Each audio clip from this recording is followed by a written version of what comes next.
Assalamualaikum warahmatullahi wabarakatuh. Kenalkan, nama saya Fatiana dari kelas 10-4. Saya siswa SMA Dharma Karya, Jakarta. Kali ini saya akan memberi pemaparan singkat mengenai novel yang baru saya baca. Novel ini berjudul The Girl with the Dragon Tattoo. Novel ini merupakan novel terjemahan yang diterjemahkan oleh penerbit Kanita. Penulis novel ini adalah Stieg Larsson. Tahun terbitnya yaitu tahun 2009 dan buku ini merupakan cetakan kedua. Kota terbitnya adalah Stockholm, itu sebuah kota di Swedia. Itu kota terbit aslinya dan ini buku terjemahannya. Alasan saya memilih buku ini adalah karena saya suka genrenya, yaitu genre crime thriller dan alurnya yang cukup menarik. Buku ini memiliki cerita yang lumayan panjang dan butuh kesabaran untuk membacanya karena dia punya total 4 bab dengan 29 subbab. Jadi masing-masing bab itu mengandung 6-9 subbab serta 780 halaman. Saya akan menjelaskan secara ringkas plot yang dibawakan oleh novel ini. Jadi plot yang dibawakan oleh novel ini punya dua tokoh utama. Yang pertama itu Mikael Blomkvist dan yang kedua Lisbeth Salander. Jadi kita akan membahas karakter utama yang pertama dulu, yaitu Mikael Blomkvist, yang kita sebut aja Blomkvist. Jadi Blomkvist itu latar belakangnya dia itu jurnalis keuangan sama pemimpin redaksi di kantor majalah yang namanya Millennium. Nah, dia ini di pengenalan cerita sedang dihadapkan oleh masalah, yaitu dia kan pemimpin redaksi. Jadi dia menerbitkan sebuah artikel mengenai kecurangan yang dilakukan oleh seorang pengusaha yang namanya Werner Storm. Nah, entah gimana ceritanya, dia malah dituntut balik dari artikel yang diterbitin itu dan dituduh dengan pencemaran nama baik karena tidak dapat membuktikan kebenaran yang ditulis dalam artikelnya itu. Nah, dia kalah di pengadilan dan divonis 3 bulan penjara serta denda sebanyak 150.000 kronor. Nah, dari situ dia ini lagi frustasi kan. Nah, karena dia salah satu pemimpin redaksi Millennium itu sendiri, jadi otomatis kantornya dia itu, perusahaan dia itu juga pasti kena imbasnya dari masalah, dari kalahnya dia di pengadilan ini. Nah, terus untuk tokoh yang kedua ini, pertama dia dikenalin sebagai salah satu karyawannya, bukan karyawan sih nyebutnya. Jadi dia bekerja di sebuah perusahaan yang bergerak di bidang keamanan, Lisbeth Salander. Nama perusahaan itu adalah Bilten Security. Nah, Bilten Security itu punya 3 anak perusahaan. Nah, Salander ini, Lisbeth Salander, dia itu dia tuh kerja di anak perusahaan yang ketiga yang paling kecil, tapi dia itu paling bagus di bidangnya. Nah, di perusahaan anak yang ketiga ini dia itu tugasnya jadi detektif swasta. Jadi kayak dia tuh disewa gitu buat sama orang buat menyelidiki sesuatu. Nah, tapi dia ini nggak mau kerja purna waktu di sana karena Salander itu dicap keterbelakangan mental oleh pihak berwenang di sini. Karena dia juga dari awal gak ada orang tuanya dan dari kecil emang udah anaknya tuh aneh. Tapi dia juga punya kemampuan khusus semacam sindrom Asperger yang kayak dia bisa baca pola-pola abstrak. Pemikirannya tuh bisa memahami pola yang sebagian besar orang tuh gak paham gitu.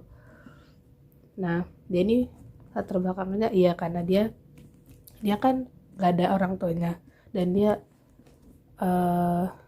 secara mental juga kurang mampu. Tapi dia ini sebenarnya jenius.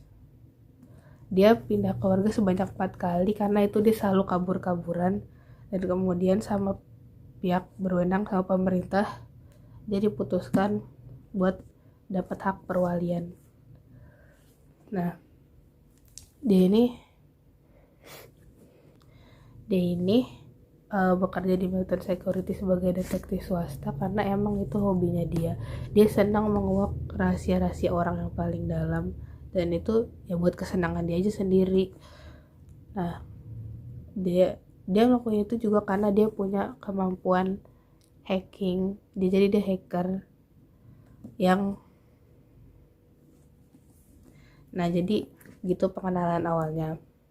Nah, dari masalah yang dibawain sama Blomqvist tadi, dia kan daripada maksudnya dia lagi divonis gitu buat dipenjara sama dikasih denda. Nah, daripada dia dia ngimbas ke perusahaannya, Blomqvist milih buat minta ke kepala redaksinya buat ngeluarin dia sementara. Nah, akhirnya dia keluar, dan sehari pas dia itu lagi beres-beresin mejanya, tiba-tiba dia ngangkat telepon. Nah, di ujung telepon itu orang mengenalkan dirinya dengan nama Derchford. Nah, Derchford ini mengaku sebagai seorang pengacara dari klien yang bernama Hendrik Wenger. Nah, Blomqvist kaget kan, karena dia baru aja nih kena masalah dan dia baru istirahat, dia butuh istirahat dari dunianya. Terus tiba-tiba telepon gitu. Dari Sprott ini dia bilang ke Blomqvist kalau kliennya itu si Hendrik Wenger ini mau menawarkan pekerjaan sama dia.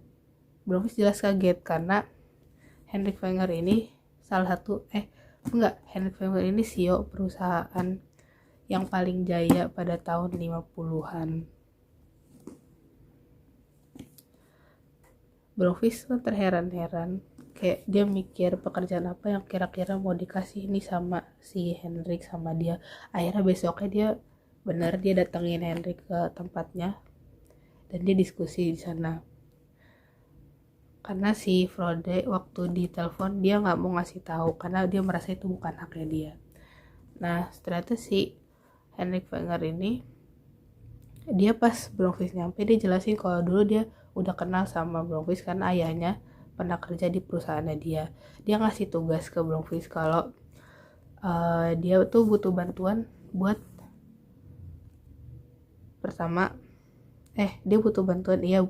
buat nulis biografi tentang keluarganya.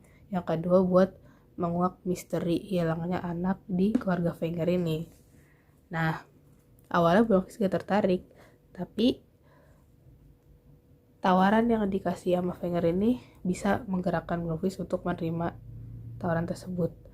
Nah, itu yang pertama, uang yang sangat banyak. Yang kedua, catatan kriminal Wennerstrom, yaitu orang yang berhasil memutarbalikkan kata-kata yang disampaikan Blomqvist dalam artikelnya yang jatuhin dia ke penjara, yang bikin dia divonis sama pengadilan.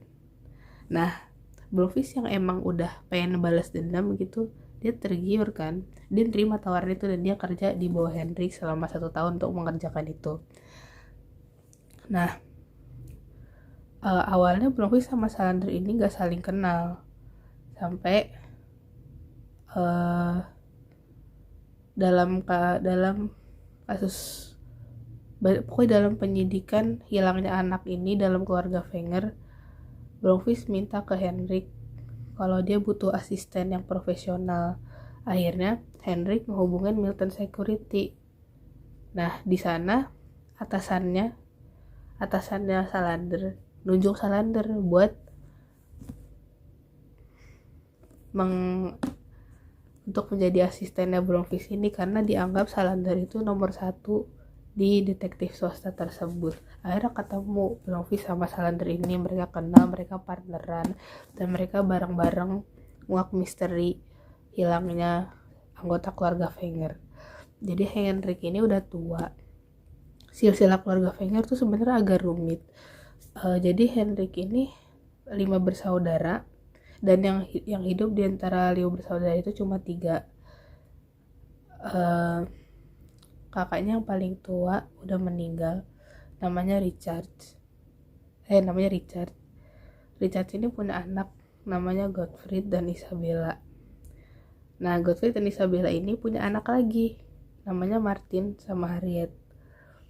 Yang hilang di keluarga ini adalah Harriet hilang tahun 1960-an tanpa jejak, tanpa kabar. Dan Hendrik udah berusaha nyari dan menguak kasus itu sendiri selama 40 tahun, tapi dia nggak nemu. Akhirnya dia minta tolong ke Blomqvist. Nah, kenapa Hendrik kayak desperate banget buat nemuin jejaknya Harriet? Karena di antara keluarganya dia, jadi Hendrik ini gak suka anggota keluarganya, karena walaupun di mata masyarakat nih, di cita masyarakat, Wenger Corporation itu perusahaan yang megah, sukses, gede, tapi dalamnya anggota keluarga itu saling menjatuhkan satu sama lain. Jadi Hendrik tuh kayak gak suka gitu, kecuali sama Harriet ini. Kenapa? Karena Harriet ini dinilai dia tuh baik, dia bisa jadi pemimpin perusahaan, jadi pokoknya dia bisa dipercaya buat diwarisin saham Wenger Corporation itu. Nah, makanya si Hendrik nih sedih banget waktu Harriet hilang tanpa kabar itu. Nah, akhirnya Blomqvist sama Salander investigasikan tuh kasus. Nah, udah nah di investigasi mereka ini banyak hal yang menarik. Mereka investigasi itu tuh susah karena emang itu kasusnya udah dari 40 tahun yang lalu, jadi mereka cuma bisa lihat dari foto. Nah, dari foto itu pun mereka bisa nemu, dari foto dan catatan yang ditinggalin Harriet waktu dia masih tinggal di bareng si Hendrik ini. Karena Harriet sama Martin kakaknya itu ditelantarin sama Gottfried dan Isabella, orang tuanya.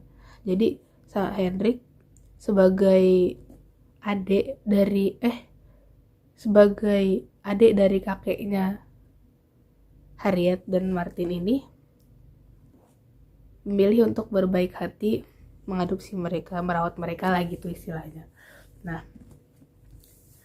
kalau Hendrik sama Martin ini gak terlalu gimana-gimana, karena Martin emang cenderung ikut ke arah bapaknya, yang mana bapaknya sama kakeknya ini sama-sama fanatik terhadap gerakan Nazi, kecuali Harriet itu perempuan, Martin itu laki-laki.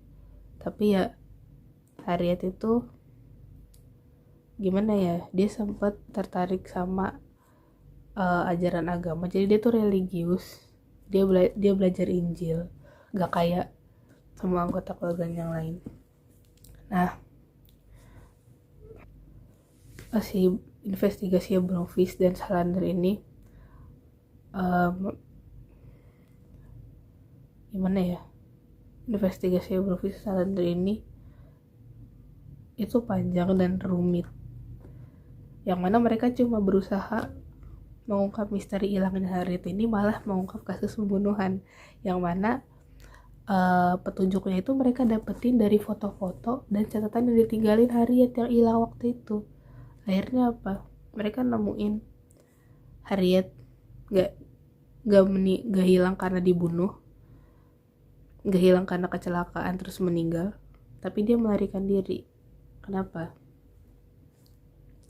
Karena dia ketakutan sama kakak dan ayahnya yang selama ini itu melakukan pembunuhan berantai dan pemerkosaan terhadap wanita.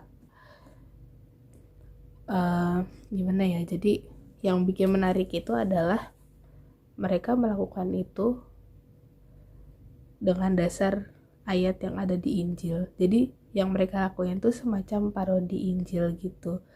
Jadi ayat-ayat yang mereka jadiin dasar itu kayak ayat yang berisi pengorbanan, pembakaran, penyucian dosa, dan semacamnya gitulah.